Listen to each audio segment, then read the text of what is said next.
प्रार्थना की सुनवाई नहीं होती, सही है ना? बहुत प्रार्थना करने के बाद ऐसा लगता है कि कोई फायदा नहीं, प्रभु तो सुनता ही नहीं। इसका जवाब हमें इस्यास नबी का ग्रंथ चैप्टर 59 वर्सेस 1 और 2 में मिलेगा। खोलिए बाइबल, जल्दी बाइबल खोलिए। पहली बात, कितने लोगों के पास बाइबल है? तो मैं उन्हीं को देखूं ना, इसमें सबको ढूंढ रही हूँ। एक बार यहाँ पे है, ठीक है, यहाँ पे भी है, ठीक है। आइसाया चैप्टर 59 वर्सेस 1 और 2। इस्यास नबी का ग्रंथ पुरानी विधान में आता है। इस्यास नबी का ग्रंथ मिला चैप्टर 59। हाँ, पढ़ो पढ़ो, चलो, क्या शर्माना, हम घर में हैं। एक और दो। प्रभु का हाथ बचाने में सामर्थ्य है, उसका प्रभु का हाथ बचाने में सामर्थ्य है, उसका कान बहरा नहीं है। उसका कान। तो जब हम बोलते हैं ना कि प्रार्थना नहीं सुनते वो, तो प्रभु हमसे कहते हैं क्या? मैं बहरा नहीं हूँ जी। वह सुन सकता है, वह सुन सकता है, किंतु तुम्हारे अधर्म ने तुमको ईश्वर से दूर किया। तुम्हारे अधर्म ने तुम्हें ईश्वर से दूर किया। तुम्हारे पापों ने ईश्वर को तुमसे विमुख कर दिया। तुम्हारे पापों, बस तुम्हारे पापों ने, यानी हमारे पापों ने प्रभु को विमुख कर दिया। यानी हम ऐसे खड़े थे और अब क्या हुआ? पाप करते करते करते करते करते हम ऐसे हो गए। हमारा जो कनेक्शन था वो टूट गया, पूर्ण रूप से टूट गया। तो क्या करना चाहिए फिर? कनेक्शन टूट गया तो क्या करते हैं? वापस रिकनेक्ट करते हैं। हम कैसे रिकनेक्ट होते हैं? पाप स्वीकार संस्कार के द्वारा। ठीक, पाप क्या है? ईश्वर की आज्ञाओं का उल्लंघन करना। कितनी आज्ञाएं हैं? 10 आज्ञाएं। ठीक है, 10 आज्ञाएं हैं, हो गया? ठीक है। मैंने झूठ बोला, कौन सी आज्ञा का उल्लंघन हुआ?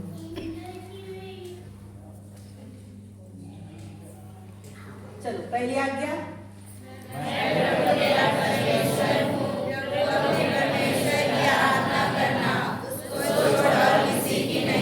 करते हो किसी और की बात? मैंने गिनती निकाली तो लिस्ट बढ़ जाएगी। ठीक है, दूसरा, प्रभु का नाम व्यर्थ लेते हो, इसका भी लिस्ट निकालते हैं। गॉड प्रॉमिस, पिंकी प्रॉमिस, माँ कसम, अब कसम में आ जाते हैं ना। गॉड प्रॉमिस, पता है क्वेश्चन में ऐसा लिखा है बोल के हम लड़ते भी हैं। ठीक है, तीसरा, प्रभु का दिन पवित्र रखते हो। प्रभु का दिन पवित्र रखना, कौन सा दिन है वो?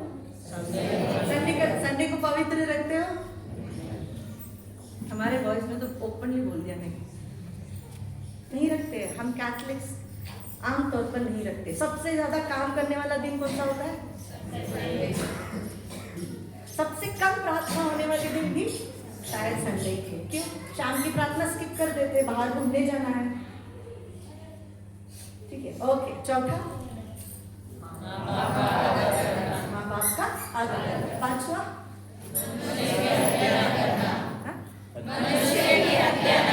Not kill. हाँ, फिर छठा, सातवां, 8, 9, 10,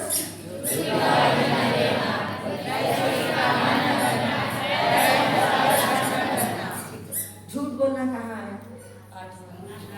हाँ? नहीं, मैंने तो मम्मी से झूठ बोला था। बच्चे मुझसे बोलते हैं सिस्टर छोटा झूठ बोला था, छोटा सा झूठ, बड़ा कुछ नहीं है, छोटा झूठ। छोटा झूठ और बड़ा झूठ होता है क्या? काला झूठ, व्हाइट लाइस, किसी को नुकसान नहीं हुआ, बस मैंने झूठ बोला। झूठ झूठी है, वो छोटा हो या बड़ा। यानी अगर हम देखें बहुत सारी, अभी मैंने मन में गुस्सा रखा, ठीक है, किसी की हत्या नहीं की मैंने, कुछ नहीं किया, मन में सिर्फ मन में रखा, मन में एकदम, और किसी को दुनिया में मालूम नहीं पड़ा, कौन सी आज्ञा का उल्लंघन है? यानी 10 आज्ञाओं से भी ज्यादा कुछ हमारे पापों में आ जाते हैं। इस 10 आज्ञाओं की शाखाएं जैसे, है ना, 10 आज्ञाओं की शाखाएं जैसे। यानी मैंने मेरे मन में, मेरे विचार में, मेरे कर्मों में, मेरे शब्दों में, मेरे सुनने में अगर मैंने गलत किया है, वह भी पाप के दायरे में आता है। Hallelujah, hallelujah. आप समझ गए? गंदी बातें सुनना अच्छा है? गंदी बातें सुनना अच्छा नहीं है। ज्यादा पागल होना खाने के लिए, ग्लटनी, भोग बोलते है ना, खाते रहना 10 आज्ञाओं में नहीं है वो, लेकिन वो पाप है। क्योंकि मुझे एक्सट्रीम फास्टिंग करना, स्लिम होने के लिए एक्सट्रीम फास्टिंग, डाइटिंग, अपने आप को भूखा मारना, आपका शरीर पवित्र आत्मा का हाथ है, उसे आप नष्ट नहीं कर सकते, वो खाने में भी हो या पवित्रता में भी हो। तो प्रभु ने जिस तरह से कहा, तुमने अगर किसी स्त्री को या पुरुष को मन में भी गलत रखकर सोचा और देखा, तो तुमने क्या कर लिया? तुमने अपने भाई को नफरत की, तो तुमने क्या किया? हत्या की। हमारे सोच, विचार, सुनने में, बोलने में, स्पर्श करने में, ये सब चीज अगर वह हमारे शरीर की पवित्रता को नहीं रखता है, या हमारे, जैसे कि प्रभु ने सारी 10 आज्ञाओं को 2 आज्ञाओं में बदल दी थी। क्या था वो 2 आज्ञाएं प्रभु की? सारे हृदय से, सारी शक्ति से, सारे मन से, अरे आत्मा से प्रेम करो और उसी समान। तो ये 10 आज्ञाओं को प्रभु ने जब 2 किया, तो प्रभु ने उसका एक वास्ट ये भी ओपन कर दिया, हमारे सोच में करने वाले पाप, हमारे कानों से सुनने में, गाली सुनना, किसी को गंदी चीजें, गंदे गाने सुनने की आदत है, गंदी बातें सुनने की आदत है, गंदी कहानियां सुनने की आदत है, कानों से किए, दूसरों की बुराई सुन के बैठने की आदत है, बुराई सुनते बैठना, बुराई बोल के बैठना, हमारे सेंसेस के द्वारा, यानी 5 इंद्रियों के द्वारा जब हम पाप करते हैं, वह भी पाप है। बोले hallelujah, hallelujah, hallelujah, hallelujah. Catechism of the Catholic church हमें इस प्रकार सिखाते हैं, हर वो जो चीज जो हम ईश्वर के 10 आज्ञाओं के और ईश्वर के प्रेम के विरुद्ध करते हैं, वह पाप है। क्या है? ईश्वर के 10 आज्ञाओं के विरुद्ध और ईश्वर के प्रेम के विरुद्ध, तो वह पाप है।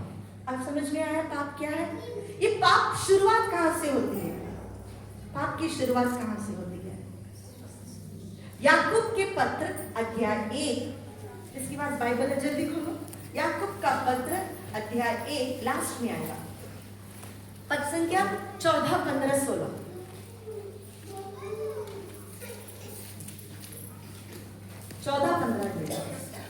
याकूब का पत्र अध्याय 1 पद संख्या 14 और 15। जो प्रलोभन में पड़ता है, हाँ, कोने अच्छे से पढ़ो। हाँ। जो प्रलोभन में पड़ता जो है, प्रलोभन में पड़ता है, वह अपनी ही वासना द्वारा खींचा और बहकाया जाता है। वह अपनी ही वासना द्वारा खींचा और बहकाया जाता है। वासना के गर्भ से पाप का जन्म होता है। वासना के गर्भ से पाप का जन्म होता है। पाप का जन्म कहाँ हुआ? वासना के गर्भ से। आप समझ रहे हो? हमारे अंदर जब एक गलत इच्छा होती है, वहां पाप का शुरुआत होती है। एग्जाम्पल मैं आपको समझाती हूँ। बेचारा वो डेविड, दाऊद राजा अच्छा खासा दोपहर को टहल रहा था, गलती से नजर पड़ी बतशेबा पे। उसने कुछ गलत किया था? नहीं। बछेपा पर जब गलत नजर पड़ी तो मन में क्या आया? इच्छा आई कि नहीं? आंखों ने देखा, ब्रेन ने कहा चाहिए अभी। ठीक है, आंखों से देखा, दिल ने कहा, ब्रेन ने भी कहा अभी तो हमें ये लड़की चाहिए। उस इच्छा को पूरा करने के लिए दाऊद ने कितने काम किए? सही है ना? सही है। उसने कितने काम किए? उसकी आंखों से उसने जो चीज को देखा उसको वह अच्छा लगा और उस अच्छी लगी चीज को पाने के लिए वह अपने अभिषेक को तक भूल गया। वह एक राजा था, वो अपनी प्रजा को नहीं मार सकता था, वो निर्दोष की हत्या नहीं कर सकता था, वो किसी और की स्त्री को अपना नहीं सकता था जब तक उसका पति मरा नहीं हो। राजा ने अपने सारे हद भूल गए। आदम और हेवा, प्रभु ने उनसे कहा था फल मत खाना, है ना? बेचारा आदम तो सो रहा था, हेवा टहल रही थी, कोई गलत काम किया उसने? कुछ नहीं किया। वो एप्पल या जो भी फल है वो रोज देखती थी उसे, लेकिन वहां पर जब शैतान आकर उससे कहता है ये फल में ना कुछ पावर है, तब उसने फल को और ध्यान से देखा। जब उसने ध्यान से देखा तब उसे लगा तो दिखने में मस्त लग रहा है, आकर्षित है, इसका टेस्ट भी अच्छा होगा। वो आंखों को लुभा रहा है। अगर आप उत्पत्ति के ग्रंथ अध्याय 3 बाद में पढ़ लेना, उत्पत्ति के ग्रंथ अध्याय 3 पद संख्या 7 से आप पढ़ेंगे तो उस फल का विवरण हेवा की नजर से लिखा गया है। 3 चीजें वहां लिखा गया है। आंखों का आकर्षण, आंखों का आकर्षण यानी हमारे सेंसेस, हमारे 5 इंद्रिय हमारे लिए पापों का दरवाजा खोल देते हैं। बोले hallelujah, hallelujah, hallelujah, hallelujah, hallelujah. यहाँ पे जितने भी एल्डरली पीपल बैठे हैं, यानी 40 के ऊपर या 50 के ऊपर बैठे हैं, आपसे मैं एक बात पूछती हूँ, जब आप छोटे थे तो क्या आपको इतनी दुनियादारी मालूम थी? हम कितने इनोसेंट थे ना? सही कहा, हम बहुत निर्मल बच्चे थे, हमको बहुत सारी चीजों का ज्ञान था ही नहीं। आज के छोटे से बच्चे से पूछ लो, मोबाइल के द्वारा वो इस दुनिया की सारी बातें अच्छा और बुरा दोनों जानता है। मोबाइल आपके अंदर कैसे आता है? आपकी आंखों के द्वारा, है ना? आप सुनते हो, आप देखते हो। आपको पता है सबसे अच्छा कैमरा इस दुनिया का क्या है? हमारी आंखें। इसका रीजन ये है कि इसने जब भी कुछ कैप्चर किया वहां पर डिलीट बटन नहीं है। मोबाइल में आपने कुछ खींचा, डिलीट दबा दो। आपने कंप्यूटर पे कुछ गलत लिखा तो डिलीट बटन दबा दो। Brain has no delete button. अगर कोई मुझसे कहे कि मैंने मेरे दिमाग को डिलीट करके पूरा रीसिस्टम रीवायरिंग किया है, वो झूठ बोल रहा है, ओपनली झूठ बोल रहा है। वो तो कभी नहीं हो सकता। यानी आपने जो कुछ भी देखा है वो आपके दिमाग में बैठ गया, छप गया, और उसे कोई नहीं मिटा सकता। तो जब आप कुछ अच्छा देखते हो और जब कुछ आप गलत देखते हो, दोनों एक समान आपके दिमाग में छप जाता है। और एक एग्जांपल समझो, आपको कुछ चोरी करना है, छोटी सी बात है, चोरी भी नहीं छोड़ दो। मम्मी ने कुछ बना के रखा है और आपको चोरी छुपे वो खाना है, मम्मी तो दे नहीं रही है, आप क्या करोगे? छोटी बात घर में होती है ना जी। कि नहीं होती है? होती है। मुझे याद है मैंने एक बड़ा सा जाम का बोतल तोड़ दिया था इसके नाते पीछे चलकर। जाम खाना था, मम्मी ने मना कर दिया और मैंने बिना मम्मी को बताए चोरी छुप के, मम्मी कपड़े धो रही थी, ऊपर चढ़ी, किचन टेबल के ऊपर चढ़ी, छोटी थी मैं, स्टूल रखी, किचन टेबल पे चढ़ी, कबर्ड खोली, ये ली और नीचे उतरते वक्त हाँ पूरा जाम नीचे। तो हम कब चोरी करने जाते हैं? खाने की बात है, घर की बात सब करते हैं, बोलो जब कोई नहीं है। आपको कैसे मालूम जब कोई नहीं है?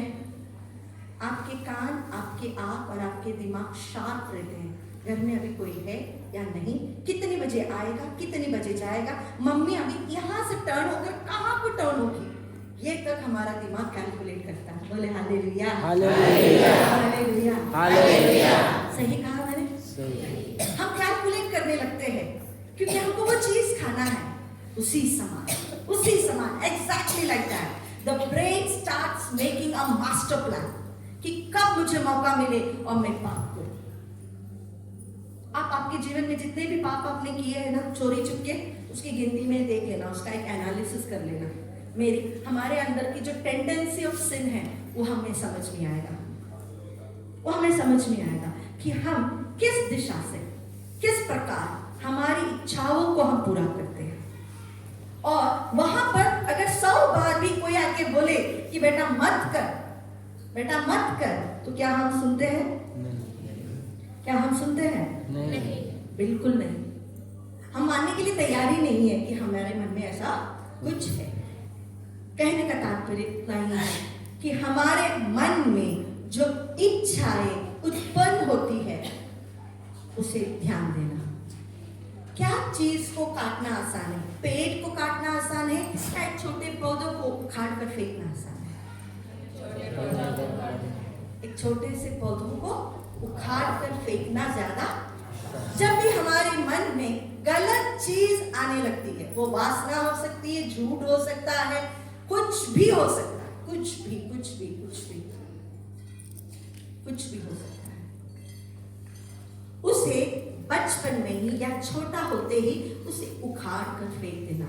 नहीं उखाड़े, आपको लगता है ऐसी आदत चलता है यार, सब जन करते हैं, बॉयज के लिए मुझे बोलना है, सब जन करते हैं, स्मोकिंग, ड्रिंकिंग सब जन करते हैं। आपके यहाँ ड्रग्स का ये है मुझे पता नहीं, ड्रग्स में भी बहुत सारे हमारे कैथोलिक यूथ, लड़कियां और लड़के, आपको नहीं पता तो मैं बताती हूँ, बहुत सारे कैथोलिक यूथ नशा करते हैं, दोनों लड़के लड़कियां इक्वली। क्यों? सोशल स्टेटस वहां से शुरू हुई थी। हमारे फ्रेंड्स करते तो हम पीछे हट गए। मेरे पास एक हॉस्टल की लड़की थी, प्रियंका, बहुत अच्छी थी प्रियंका, मेरी छोटी सी प्रियंका एक दिन मेरे पास हॉस्टल में कॉलेज से आई और मेरे पास आई, मुझे बोला सिस्टर आपसे मिलना है। मैंने हाँ बोलना। और मुझे गले लगा कर रोने लगी। मुझे लगा कुछ तो हुआ कॉलेज में, मैंने कुछ हुआ नहीं बता रही, रो रही है। मैं बोला, फिर मैं हमारे फादर डायरेक्टर वहाँ के फादर डेविस से, मैं बोला फादर डेविस ने कुछ बोला, डांटा आपको, मैं उनसे बात कर लूँ, कुछ हुआ क्या, रो क्यों रही है? तो मुझे बोला नहीं उनको कुछ मत बताना। मैं बोला बात तो बता बेटा, तू रो क्यों रही है? अब एक जवान लड़की कॉलेज से आने के बाद गले लगा कर रो रही है तो हमको भी डर लगेगा ना, है ना, नॉर्मल है। मैंने उससे पूछा बेटा बता बात क्या है, तो रोना बंद कर। सिस्टर, मैंने हाँ मेरे फ्रेंड्स सब चिढ़ा रहे थे मुझे। मैंने अच्छा क्यों चिढ़ा रहे थे? बहुत बुरी तरह से चिढ़ा रहे थे। मैंने ओके क्यों चिढ़ा रहे थे? कि मुझे बॉयफ्रेंड नहीं है।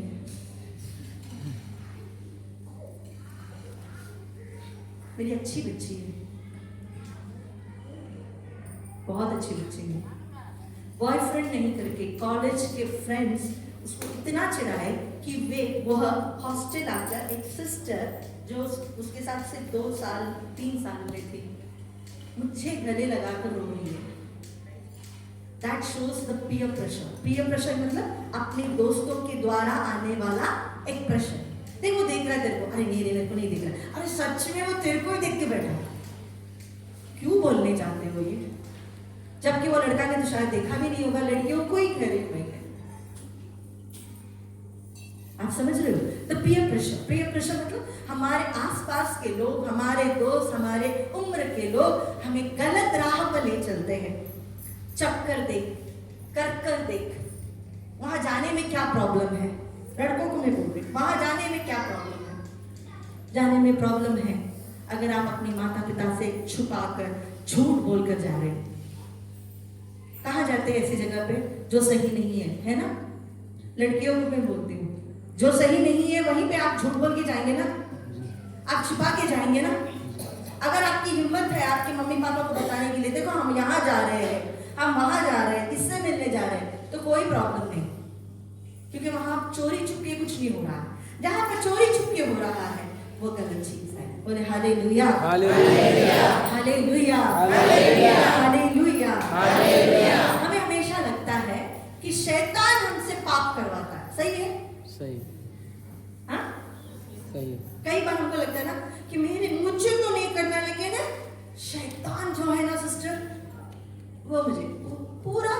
शैतान को मत दो। वो उतना अच्छा तो नहीं है, लेकिन सारे अपने दोष में उसके साथ मत रखना। रोमियो के नाम पत्र अध्याय 7 पद संख्या 17। रोमियो के नाम पत्र अध्याय 7 पद संख्या 17।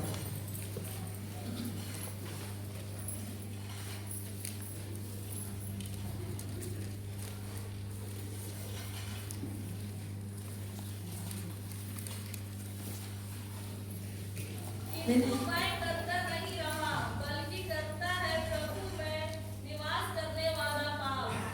प्रभु मुझ में निवास करने वाला पाप, मेरे अंदर पाप है, मेरे अंदर अहंकार है, मेरे अंदर वासना है, मेरे अंदर ईर्ष्या है, मेरे अंदर गुस्सा है, मेरे अंदर पेटुपन है, मेरे अंदर लालच है, मेरे अंदर आलसीपन है। ये 7 कैपिटल सिंस जिसे हम कहते हैं, ये हमारे अंदर है, हर एक व्यक्ति के अंदर है। इसकी मात्रा है ऊपर नीचे होगी। शैतान इसके अनुसार हमें प्रलोभन देता है। शैतान हमसे कभी भी पाप नहीं करवा सकता। शैतान हमसे कभी भी पाप नहीं करवा सकता, क्योंकि प्रभु ने हमें द गिफ्ट ऑफ चॉइस दिया है, चूज करने का एक अधिकार दिया है। शैतान प्रलोभन दे सकता है, वो आपसे पाप कभी नहीं करवा सकता। आप समझ रहे हो? शैतान आपको प्रलोभन दे सकता है, शैतान आपसे उठाकर पाप नहीं कर सकता। पाप किसी और की जिम्मेदारी नहीं, पाप मेरी जिम्मेदारी है। उसने मुझे गुस्सा दिलाया इसीलिए मैं गुस्सा हुई, नहीं।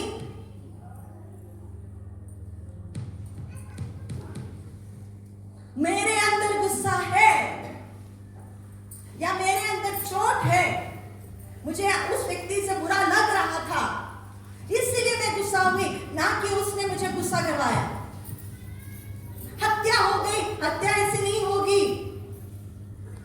मेरे अंदर उस व्यक्ति के लिए था फीलिंग्स,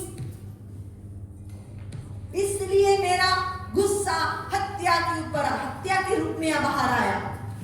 मेरे अंदर पाप है, आपकी वासना का, आपके अहंकार का, आपकी ईर्ष्या का, आपके जो लालच है, आपके आलस्य का, इसकी डिग्री अलग ऊपर नीचे रहेगी हर एक इंसान में,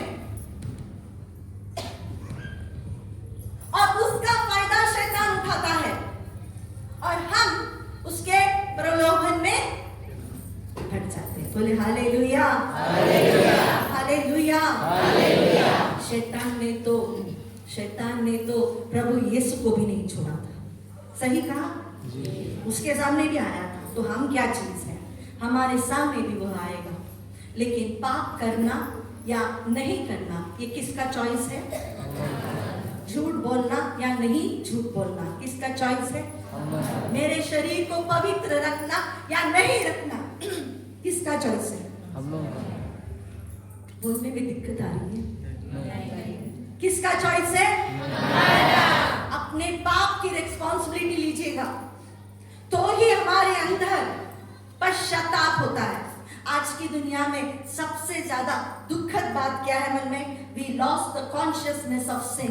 पाप का बोध हमारे अंदर नहीं है, पाप का बोध हम नष्ट कर चुके हैं, और ये इस दुनिया की सबसे दुखद बात है, क्योंकि हमें मालूम ही नहीं कि हम पाप में हैं। बोले हालेलुया, हालेलुया, हालेलुया, हालेलुया। जब तक हमें पाप का बोध नहीं होता कि प्रभु मैंने पाप किया। आप सोचिए दाऊद के बारे में, दाऊद ने 2 बार ईश्वर की निंदा की थी, मतलब 2 बार गलत कार्य किए थे। एक था बत्शेबा के साथ उसका संबंध, और दूसरा था दाऊद ने पहली बार अपने अहंकार के लिए, वो जानना चाहता है कि मेरी प्रजा कितनी है, उसने सेंसस ली। वह ईश्वर से दूर हो गया था। ईश्वर तो उसके सामने मृत्यु लेकर यरूशलेम के दरवाजे तक पहुंचा था। दाऊद रोने लगा, नहीं, मौत का यह एंजल ऑफ डेथ नहीं आएगा हमारे यहाँ, प्रभु दया कर, बस कर। 40-50 हजार लोगों को उसके कारण मृत्यु हुई। दाऊद इतना अच्छा धुला इंसान नहीं था, वो बहुत अच्छा इंसान नहीं था, लेकिन उसमें एक गुण था, और उस गुण के कारण प्रभु उसके बारे में एक सुंदर सा डायलॉग बोलता है, वह गुण था पश्चाताप करना। रोते हुए बिलखते हुए प्रभु के पास दौड़ आता था वापस, गलती हो गई मुझसे प्रभु। और उसके कारण प्रभु ने उसके बारे में एक बात कही, प्रेरित चरित्र अध्याय 13 में, the man after God's own heart, ईश्वर के हृदय से इतना करीब एक इंसान था तो वह है दाऊद। दाऊद उतना प्रिय था ईश्वर के लिए।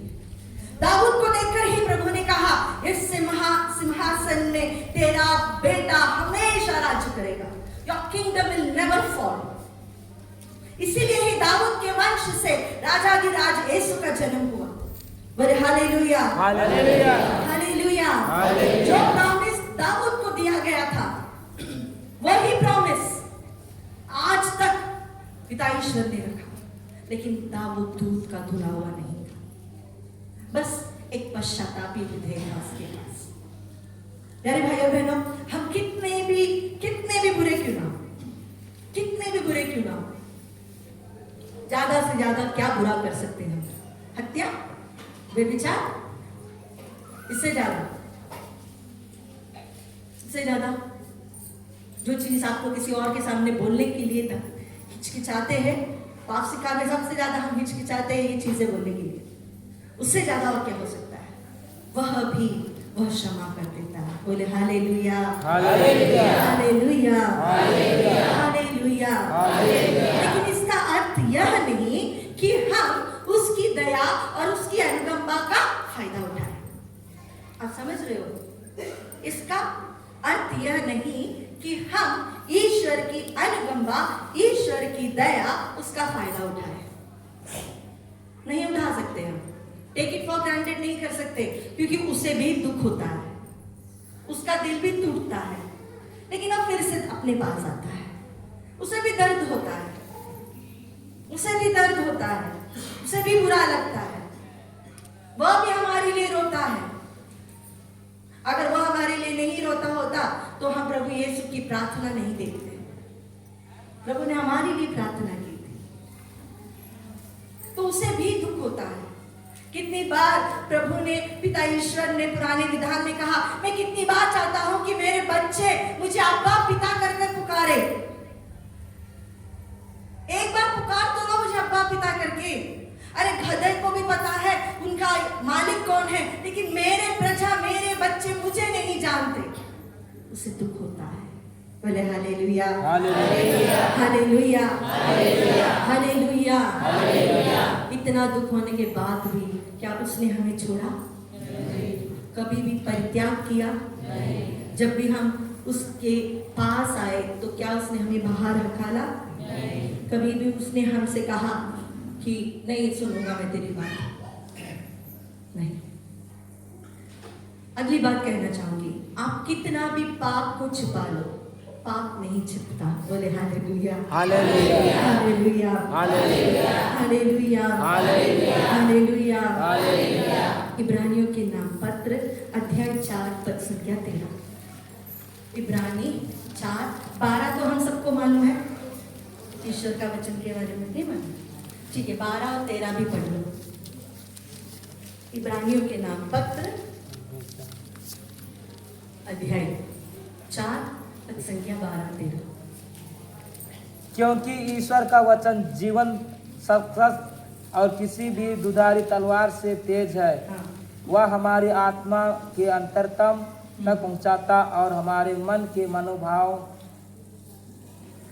भावों तथा विचारों को प्रकट कर देता है। वह हमारे मन के भावों और विचारों को प्रकट कर देता है। हमने कितने भी दरवाजा बंद करके पाप किया हो, ईश्वर से कुछ भी छिपा नहीं है। ईश्वर से कुछ भी छिपा नहीं है। आप बंद दरवाजे एकदम कोने में अंधेरे में जाके खड़े रह के कुछ भी कर लो, आपको लगता है किसी ने नहीं देखा। आपके मोबाइल से आप कितने भी बार इनकॉग्निशन मोड हटा के रखो, बाद में किसी को नहीं मालूम पड़ा, ईश्वर को मालूम पड़ा। हम जब गलत चीजें देखते हैं, गलत बातें बोलते हैं, गलत काम करते हैं, हमें लगता है किसी ने नहीं देखा, लेकिन प्रभु देखते हैं, वह जानते हैं, वह जानते हैं। प्यारे भाई और बहनों, आपने कभी लास्ट जजमेंट के बारे में सोचा है? लास्ट जजमेंट, अंतिम दिन, हमारा एक अंतिम दिन होगा ना, जिस दिन हमें रेखा प्रभु के सामने खड़े रहकर अपने पूरे लाइफ का लेखा लेके दिखाना होगा। हाँ, आपको क्या लगता है वहां पे नहीं लिखा होगा जो भी हमने किया है? अगर आपने सच्चे मन से पश्चाताप के साथ, अगर आपने सच्चे मन से पश्चाताप के साथ पाप स्वीकार किया हो तो वह मिठा हुआ रहेगा। बोले हालेलुया, हालेलुया, हालेलुया, हालेलुया। बाकी सब लिखा दिखेगा, लेकिन पश्चाताप के साथ आपने अगर पाप स्वीकार किया हो तो वो मिठा रहेगा। प्रभु ने ही याद दिलाया, प्रभु याद भी नहीं रखेगा, आपके खाते में आएगा भी नहीं, उसे डिलीट कर दिया जाएगा, प्रभु डिलीट करेगा। इसीलिए ही पाप स्वीकार का यह संस्कार इतना इंपॉर्टेंट होता है, इसीलिए इतना इंपॉर्टेंट होता है। हमें पाप स्वीकार करने में बहुत हिचकिचाहट होती है। मेरे बहुत सारे यूथ को, मेरे एक अंकल है, ये चीज मुझे मतलब करीबन 6 साल पहले मेरी एक सहेली मुझे अपने घर ले जा रही थी। उनका घर जो एर्नाकुलम में है, यानी केरल में है, और वहाँ के सबसे पॉश एरिया में है। उनके वो भाई उनसे मिलाने ले जा रही थी। चलो मैं उनका नाम क्या पॉल रख देती हूँ, हमारे पॉल भैया के घर ले जा रही थी। पॉल भैया एक मर्चेंट नेवी में काम करते थे। मर्चेंट नेवी मतलब बहुत मालदार इंसान होना चाहिए वो, ठीक है। मेरे अंडरस्टैंडिंग में अगर एक आदमी मर्चेंट नेवी में काम कर रहा है तो उसके पास काफी पैसा होगा, और वो रहता है नेवी कॉलोनी में, मतलब उसका पॉश में जीवन होना ही चाहिए। तो मेरी सहेली मुझे गाड़ी में बिठाकर हम जा रहे थे, तो उसने कहा सिस्टर रोज एक बात है, वहां जाकर ना बुरा मत मानना। मैंने पूछा क्यों बुरा मत मानो? नहीं मतलब आपको बुरा लगेगा लेकिन आप बुरा मत मानना, बुरा मत मानना। बहुत बार मुझे ये बात कही, तो मैंने उससे पूछा क्यों बहन, तो ऐसे क्यों बोल रही है? नहीं सिस्टर, वो पॉल भैया के घर में जाके ना बुरा मत मानना। प्यारे भाइयों बहनों, पहली बार मैंने एक ऐसा घर देखा, क्या कहूं, उस घर में अगर आप ऐसा 4 उंगली लगाओगे आपके हाथ में धूल आएगा। मैं वेदी के सामने खड़ी, मैं झूठ नहीं बोल रही हूं। उनके घर में अटाला है, अटाला पता है ना, हिंदी शब्द है ना अटाला? नहीं, पुरानी चीजें, कबाड़ खाना, उनके कबर्ड के अंदर पूरा कबाड़ खाने जैसी चीजें जमा हुई है। सारी चीजों में डाइनिंग टेबल पे तक धूल है। मुझे मुझे ना, मैं बहुत क्लीनलीनेस फ्रीक हूँ, तो मुझे डस्ट बहुत जल्दी चुभती है। तो मुझे ऐसा लगा कि ये कहाँ बैठे, कहाँ? सोफा को आप 2 बार ऐसा मारो तो धूल उठेगा। मैं उस घर में बैठी, मैंने जब उनसे बात की तो मुझे एक बात समझ में आई। हमारे पॉल भैया 40 साल से कन्फेशन कभी किए ही नहीं। उन्होंने मुझसे कहा मैं डायरेक्ट करता हूँ, डायरेक्ट हर साल मैं कैलन में नहीं जाता हूँ, माता मरियम के सामने अपनी पूरी जिंदगी रख देता हूँ। माता मरियम को पिता ईश्वर ने पापों की क्षमा करने का अधिकार नहीं दिया है। माता मरियम को या किसी भी अन्य साधारण व्यक्ति को प्रभु ईश्वर ने हमारे पापों की क्षमा करने का अधिकार नहीं दिया है। वह अधिकार केवल पुरोहितों को है। माता मरियम की भक्ति सबसे उत्तम, मेरी माँ है, मैं उसके लिए खड़ी रहूंगी। कोई भी गलती से माता मरियम के बारे में मेरे सामने कहे, बेचारा उसकी हालत हो जाती है। मैं उतना प्यार करती हूँ। आज मैं जो कुछ भी हूँ वह मेरे साथ खड़ी है सिर्फ उसके लिए। लेकिन मैं फिर से कहूंगी, माता मरियम को हमारे पापों की क्षमा करने का अधिकार नहीं है। वह अधिकार केवल पुरोहितों को है। उनके अभिषेक के द्वारा उन्हें दिया गया सबसे बड़ा पावर है। माता मरियम की भक्ति होनी चाहिए, संतों की भक्ति होनी चाहिए, इसमें कोई तर्क नहीं, इसमें कोई तर्क नहीं। अगर प्रभु ईश्वर ने सबसे उत्तम सृष्टि बनाई हो वह मां मरियम ही है। इसके अलावा दुनिया में उत्तम सृष्टि नहीं है।